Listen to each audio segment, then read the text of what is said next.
날마다 행복한 묵상, 주일 말씀 생각 나누기 시간입니다.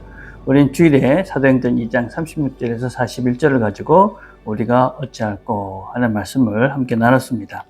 오순절 성령 강림 후에 베드로의 설교를 들은 사람들의 반응입니다. 마음이 찔려 우리가 어떡할꼬 하고 이렇게 묻습니다. 하나님의 말씀은 다른 사람을 판단하는 도구가 아니라 나를 비추는 거울입니다. 성령은 말씀을 통해 우리의 죄와 뒤틀린 우리의 중심을 보게 합니다. 참된 회개는 단순한 눈물을 흘리는 것이 아닙니다. 우리의 방향을 바꾸고 예수님을 주로 인정하고 또 삶의 우선순위를 예수님으로 바꿔가는 것이 회개입니다. 그리고 우리는 회개하고 세례를 받습니다. 세례는 옛사람의 죽음입니다. 그리고 새로운 생명의 시작이며 우리는 성령을 선물로 받아서 영원한 삶을 사는 실제가 되어진다라고 할 수 있습니다. 그래서 구원은 죽어서 가는 그 천국뿐만 아니라 우리가 살아서 이 땅에서 탐욕과 비교와 분노와 경쟁으로 전쟁으로 뒤틀린 세대 속에서 건짐을 받고 하나님 나라의 백성으로 하나님 나라의 풍성한 삶을 누려가는 것이 진정한 구원이다. 그런 말씀을 어제 함께 나눴습니다. 자, 생각 나누기 1번입니다. 말씀을 들을 때 다른 사람이 아닌 내 자신이 그 말씀을 듣는 자가 되기 위해 무엇을 해야 할까요? 우리는 말씀을 내 자신에게 적용하여서 몇 가지 중요한 태도가 있습니다. 무엇보다도 말씀을 듣기 전에 마음의 방향을 정하는 것이 대단히 중요합니다.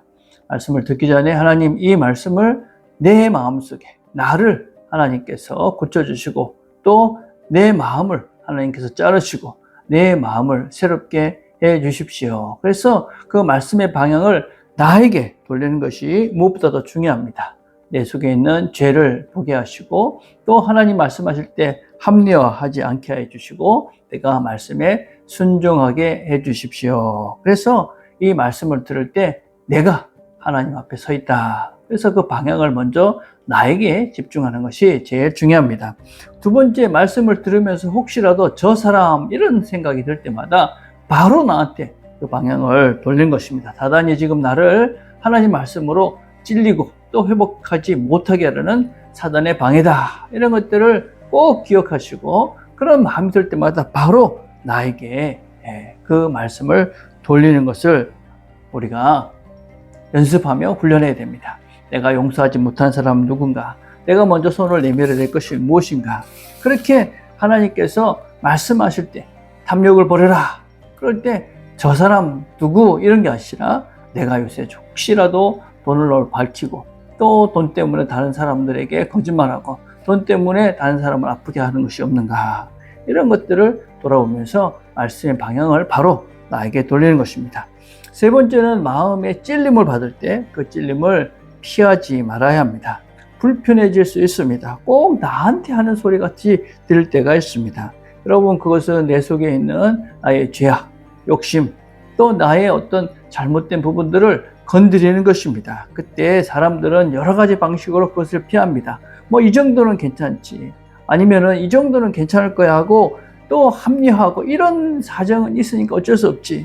또 목사님이 뭘 아시나 이렇게 하면서 스스로를 자꾸 그 찔림에서 벗어나려고 합니다. 그것은 좋은 태도가 아닙니다. 스스로 자꾸 합리화하고 방어하면 은혜의 깊은 자리에 이를 수가 없게 되어집니다. 하나님께서 내 마음을 찌를 때 그것은 나를 망하게 하려는 것이 아니라 고치고 회복시켜서 건강한 영혼을 만들기 위한 하나님의 시간입니다. 그래서 우리가 명심하셔야 됩니다. 내 찔림을 받을 때 하나님의 말씀이 성령께서 나를 고치시는구나. 그래서 하나님께서 말씀하실 때 내가 기꺼이 하나님 제 마음을 고쳐주십시오. 내 삶을 새롭게 하겠습니다. 그렇게 반응하면서 찜을 받을 때 거부하고 합리하는 것이 아니라 그것에 대해서 순종하는 태도로 바꿀 때 우리가 하나님의 말씀을 나에게 집중해서 내가 하나님 말씀으로 새로워져 갈 수 있다.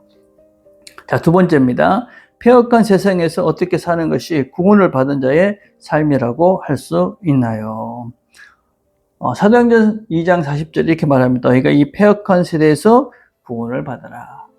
폐역하다 하는 것은 구부러졌다, 삐뚤어졌다, 왜곡됐다 그런 뜻입니다. 똑바로 서야 척추가 똑바로 서야 건강할 것인데 척추가 휘어진 것입니다. 몸의 중심이 휘어져 버린 것이죠.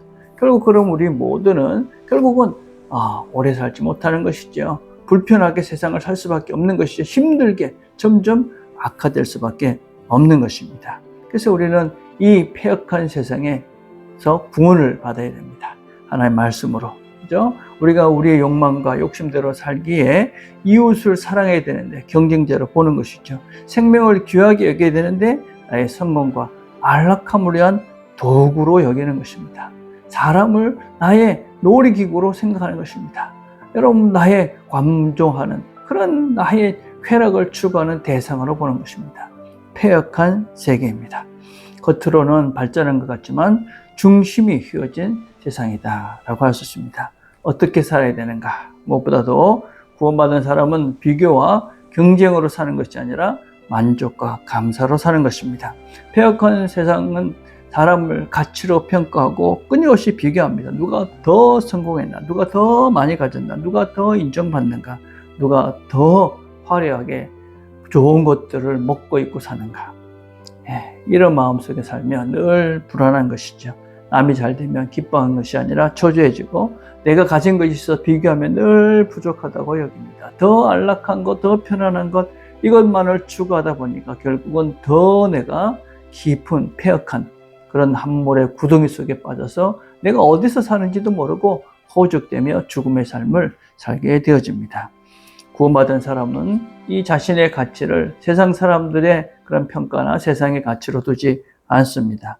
나는 남보다 나야, 앞서 있어야 가치 있는 존재가 아니라 하나님께 사랑받고 또 우리가 영원한 삶을 사는 존재로서 그래서 우리는 영원한 존재이기에 이 땅의 잠시의 시간 때문에 내 가치가 떨어지는 것이 아니라 영원한 삶, 영원한 존재이기에 위대한 존재다.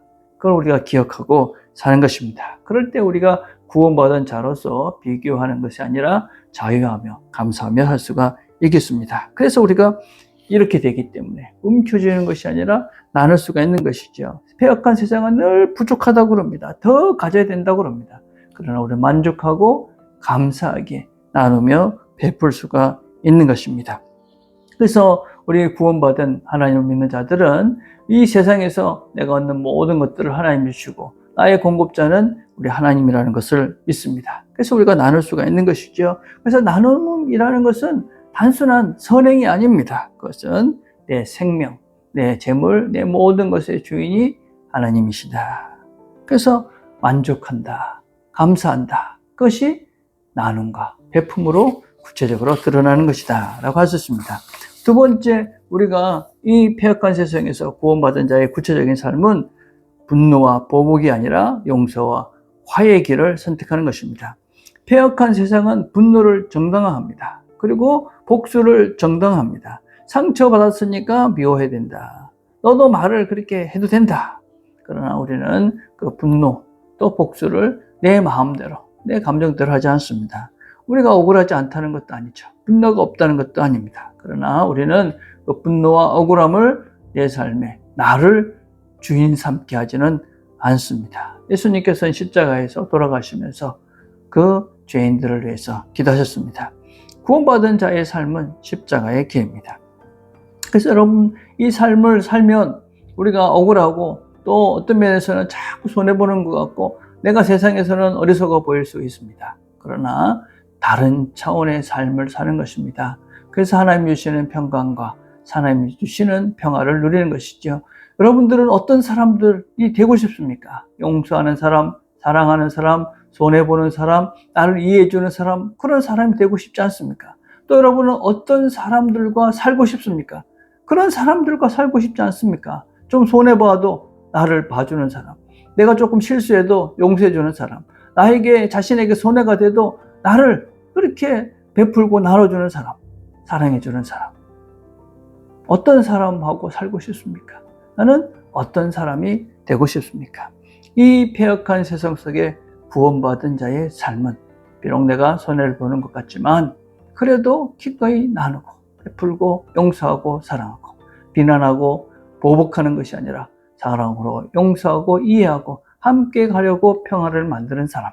그 사람들이 진정한 구원받은 이 패역한 세상에서 구원받은 자들의 삶이다 라고 할 수 있습니다. 여러분, 이것은 성령을 선물로 받은 사람들의 삶입니다.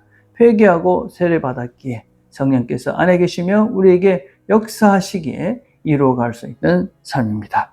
이 패역한 세상 속에서 건진받은 구원받은 자의 삶, 하나님 나라의 삶들을 살아가며 풍성한 삶을 누리시는 저와 여러분 되기를 간절히 바라겠습니다. 기도하겠습니다. 하나님 감사합니다. 말씀을 또 한번 되돌아보았습니다.